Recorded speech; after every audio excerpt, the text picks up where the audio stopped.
I thought I'd show you what we do with some of these imported Japanese black pines. Some of these trees come from Japan, and we purchased them because I was fascinated by the way they grow them in these Japanese pumice type pots. They're little pumice rocks, and the Japanese carve holes in them and they make a pot out of it, and they make delightful little pots. The only trouble is that as they grow and as the roots swell and the trunks get thicker, they will finally burst the rock, and that'll be the end of it. But while it is growing, it keeps the trees stunted. Let's talk about the two varieties. This is the ordinary black pine, Pinus thunbergii, no specific variety. So what they've done here is 4-3. They've planted 7 seeds and 7 trees have come up. So it's going to form a clump. I'll show you what I will do with this one. This black pine is called the kotobuki. From the little bit of Japanese I do know, kotobuki means usually small. So it's a small needle black pine. Usually black pines have very, very long needles, as you can see, but the kotobuki has very short needles. So in order to get that specific variety, they are difficult to grow from seed and they're very slow growing. So what the Japanese have done, and Josh the cameraman has just pointed out to me, that they are actually grafted trees. The graft is so skillfully done that you can barely see the graft, but there is a graft at this junction here. So there's a V graft, and this is ordinary black pine, and the kotobuki is grafted on top of that. So let's show you what we will do with these plants. I was looking through our starter bed material, and this is the ordinary Mugo mops. And the Mugo mops is very similar to the kotobuki pine, but the needles are just a shade longer. We use these for making bonsai ourselves, but this is not the point of this exercise. We're going to talk about these Japanese trees. So what do we do with these? Most of these mass-produced imported trees have some character, but they can always be improved. The trouble with a lot of these trees is that it's just a clump. There's very little styling done. Apparently, what they've just done when the seedlings were young, they would put wire and create the S shape, and that's all. Nothing else has been done. But in order to improve these trees, you need to part the branches and give more form and character to the tree. Now, each of these trees is different. This is a thicker trunk than that trunk. So this has got more character, but I will work on all of them. And this is in the middle. So let's start with, say, this one. Now this one has got a lot of character here, but this is rather straight. So I will bend that a little more to give it a little more character, and I will latch it to this to create the better S shape at the top. So let me decide what wire to use. I think I can use a 3.5 millimeter wire. As I told you, the very popular grades of wire that we are always using is 1, 1.5, 2, 2.5, and 3. I think with those grades of wire, you can do most jobs. Unless you're working on very, very big trees, you might go up to 5, 6, 7 millimeter. But for most people, I think going up to 3.5 should cover most situations. So let us do a bit of wiring and see where we go from there.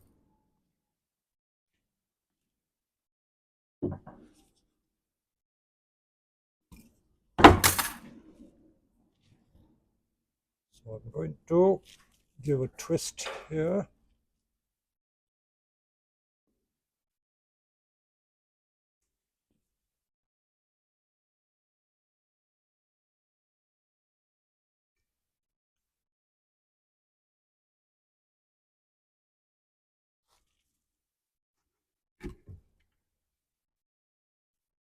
When you buy a plant like this from a nursery, which, as I told you, are imported Japanese trees, people get carried away and they want to do something to it. So they hack the tree about and they do so much to it, sometimes they end up with nothing.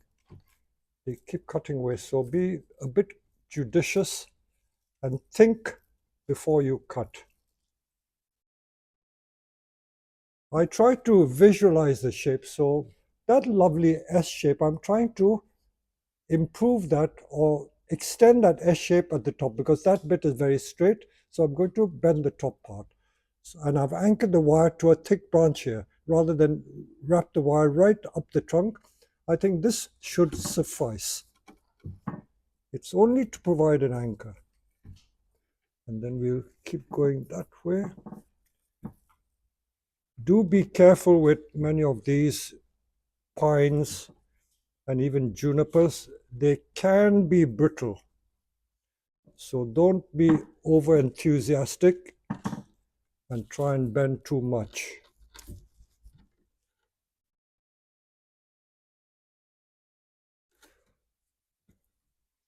Sometimes you have to do the bends gradually, a bit at a time.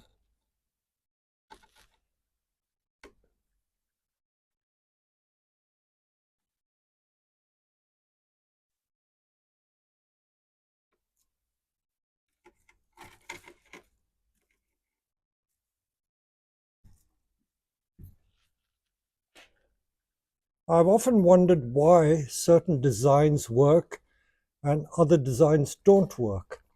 The designs that work seem to have a lot of movement. That means the trunk has a lot of movement or line to it. Aside from the formal upright trees, where the trees are just bolt upright, most bonsai will have more character if there is a bend to it, that curly sort of shape. If you see a curly type tree, you will invariably get the image of a bonsai.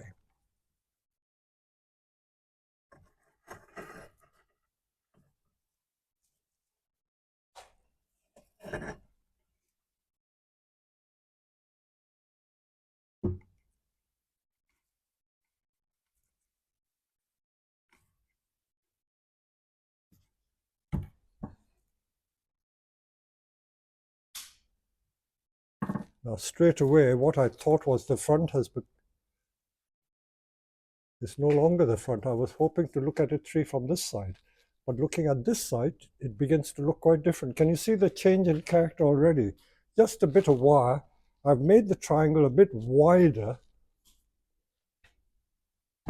and that curve has gone all the way to the top.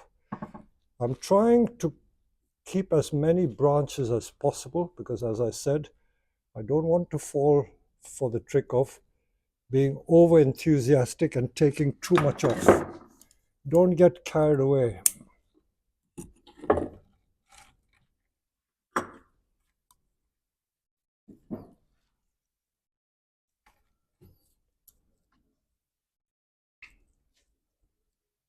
Black pines are not popular with quite a few people because they generally have very long needles.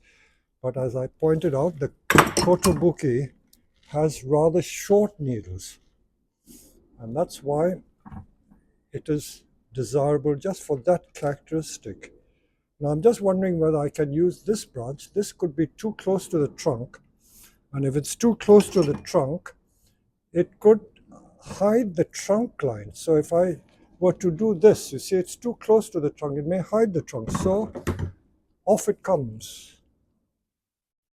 Always look at the situation before you do anything. So that's going to be like that. And to show you how we're going to refine it, it's going to take quite a lot of time. Although this is a little tree, don't think that it is simple. It is quite tricky.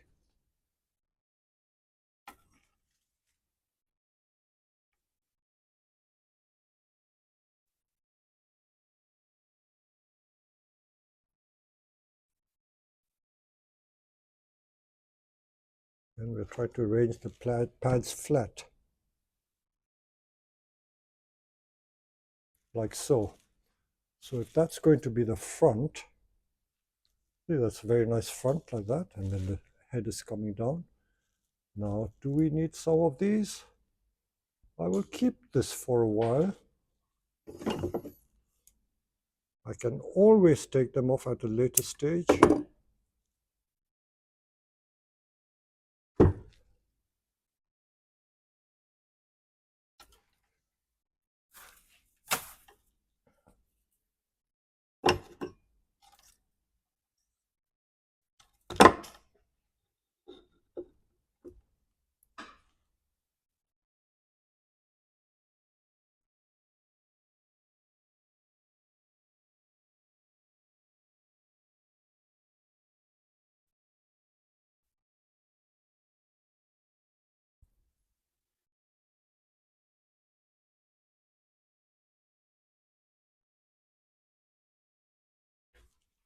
So again, looking at it from the front, just to compare, see, that is absolutely virgin with no wiring. This has just had one piece of wire, and you see the difference. Okay, now let's continue by wiring some more branches open, because this can become quite a full looking tree. But if you don't do anything to open it out, it doesn't look as good.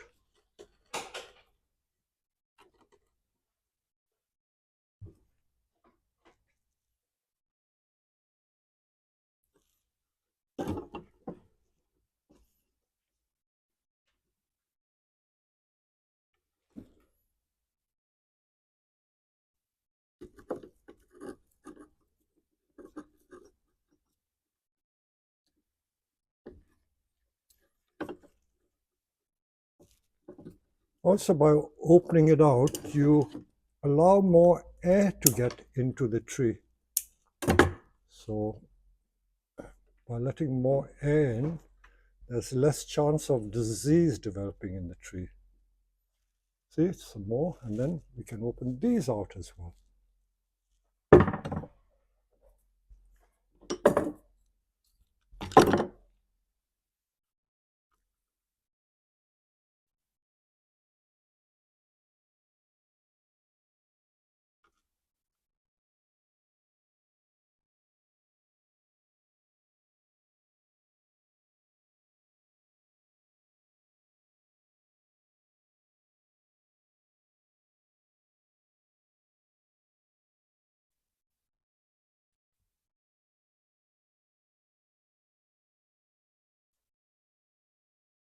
I will stop the camera for a while because I will just wire these and then show you. But you can see the progress. I'm just going to wire a few more and then I'll show it to you again. So after about 20 minutes of work, this is the end result, and that is the unwired tree.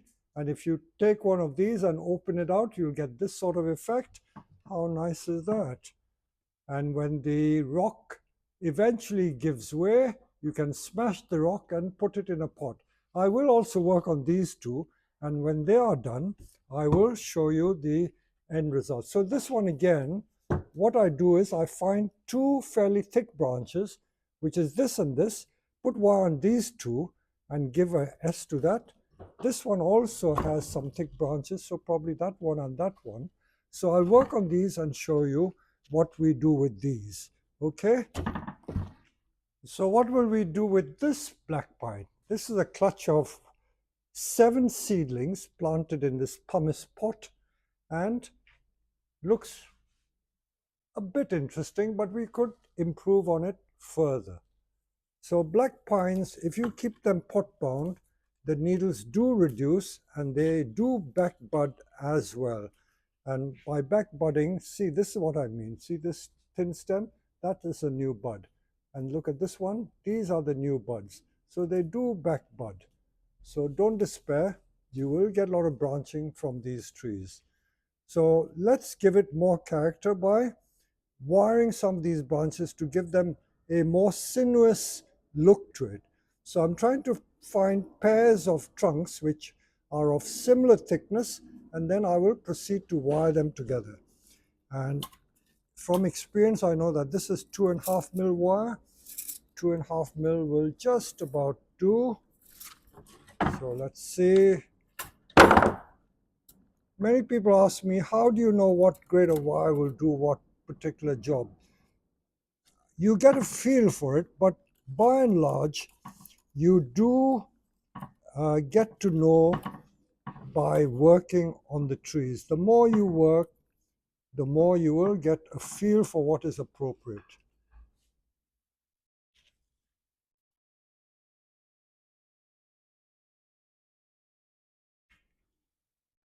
So what I'm doing is the good old two-branch principle, except that in this situation, I'm wiring two trunks together.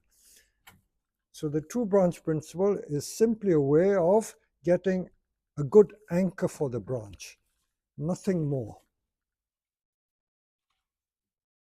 I'm surprised, look at the back budding right down on the bottom of the trunk.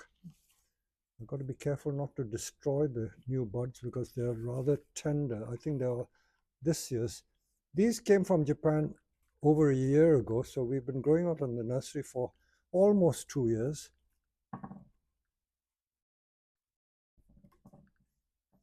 Of course, once they come to temperate countries, I know Japan is partly temperate, but they do get very hot summers. They grow much faster in Japan than they do here. And why this is back budded, you see I've taken the tip out. By taking the tip out, I've forced back budding. So that's how I got the back budding.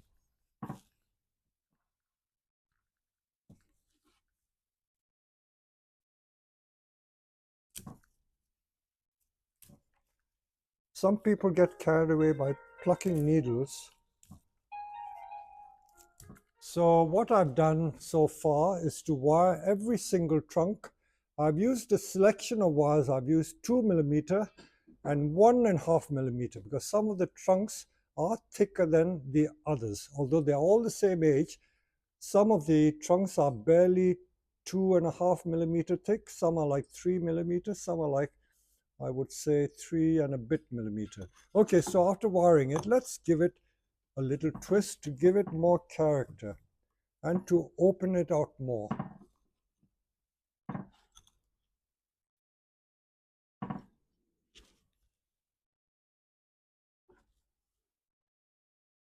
So I'm just twisting it and bending it and seeing what happens. It's only by trial and error that you get to discover what works and what doesn't work.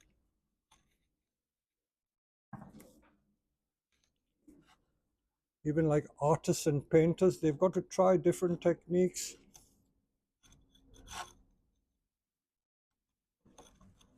So we're doing exactly the same thing. So again, the principle of opening up the tree seems to work for most situations.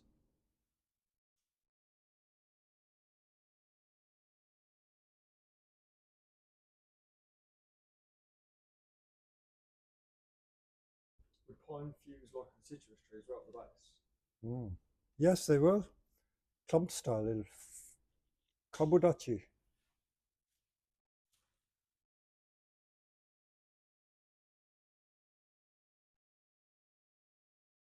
So just by opening it out a little bit, you see the effect you get. It's a completely different aesthetic.